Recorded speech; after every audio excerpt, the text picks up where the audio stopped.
Әлфия Авзалова үзәгендә җырчыны искә алуга багышланган истәлек концерты узды.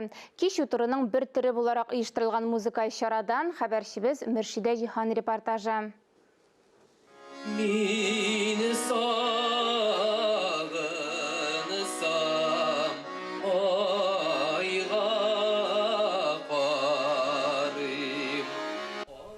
Әлеге сәхнә 3000-нән артык кеше сыйдырышлы экспо бинасында да, филармония залында да урнашмаган. Бу Әлфия апаның үзе кебек кичкенә генә музей үзәге. Кичкенә булса да, төшкенә һәр почмагы Әлфия апа төсен саклый.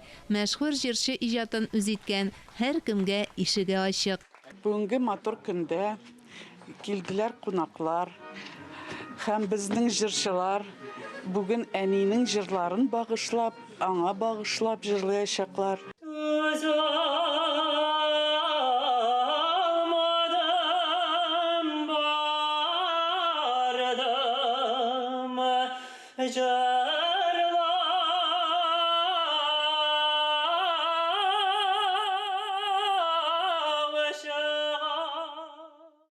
Әйе, монда рәсмилек юк, теләгән кеше чәй белән дә сыйланды, җырда тыңлады. Аның кебек җырлаучылар юк инде хәзерге вакытта, чөнки ул бит инде бөек җырчы, безгә аны тыңларга гына кала инде хәзерге вакытта.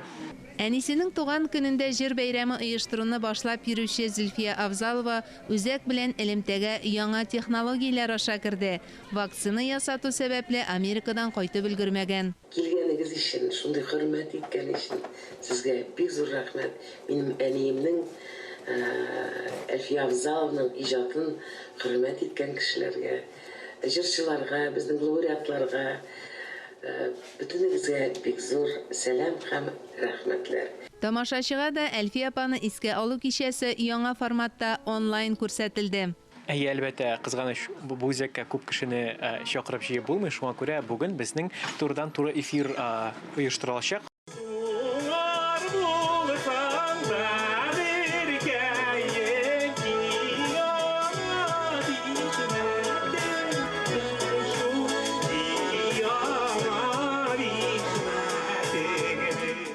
Концерт барышында Әлфия Авзалова белән бәйле хатирәләр дә яңарды. Истәлекләрне легендар җырчы белән 35 ел бер сәхнәдә эшләгән Фердинанд Сәләхов уртаклашты. Хәзер күп кулланалар сүзне легенда дигән. Менә чын легенда, менә Абзалов бренды була.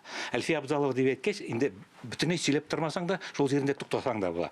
Чөнки бу кешенең, бу шәхеснең ятимлектән дөнья планетар масштабка күтәрелер өчен Әлфия Абзалов булырга кирәк. Аны аңлатып булмый, чөнки өйрәнелмәгән, фәнни эшләр юк, китаплар бар, алар өстән язылганнар, алар биографик һәм фотоальбом рәвешендә чыгып киләләр. Фәнни музыка белгечләр тарафыннан, теоретиклар тарафыннан ни өчен Әлфия Абзалова бу югарылыкка күтәрелгән, бер генә фәнни эштә юк. Шуңа күрә бу планетаны әле ачачаклар дип уйлыйм. Бар безнең татарларда Хәсән Туфан планетасы бар. Ул Америка аша эшләнгән.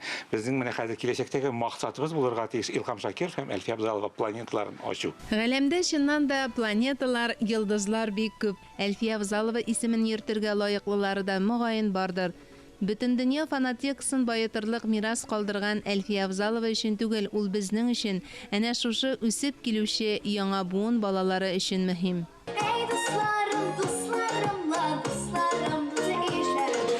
Искә алу кичәсендә чыгыш ясаган җырчыларның күбесе Әлфия Авзалова исемендәге җыр фестивале лауреатлары.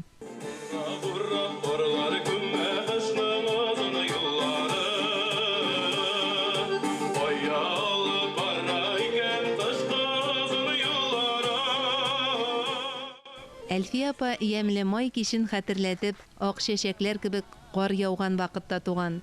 Аның исән чакта җырлаган соңгы җыры да ак чәчәкләр кебек кар ява була. Күрәсең, җырларыннан бөркелгән аклык вә моң аның исемен халык күңелендә мәңгеләштергән.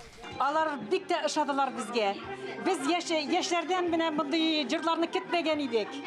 Әле шуның кадәр җырларга, мондый кичәләргә йөргәнем юк иде. Но концертларга йөрибез без. Әлфия Авзалованың концертында иң беренче үземнең яшьлек ярымны да шунда тапкан идем. Әлфия Авзалова концертына килеп. Мөршидә Җихан, Ирек Хәмидуллин, Татарстан яңалыклары.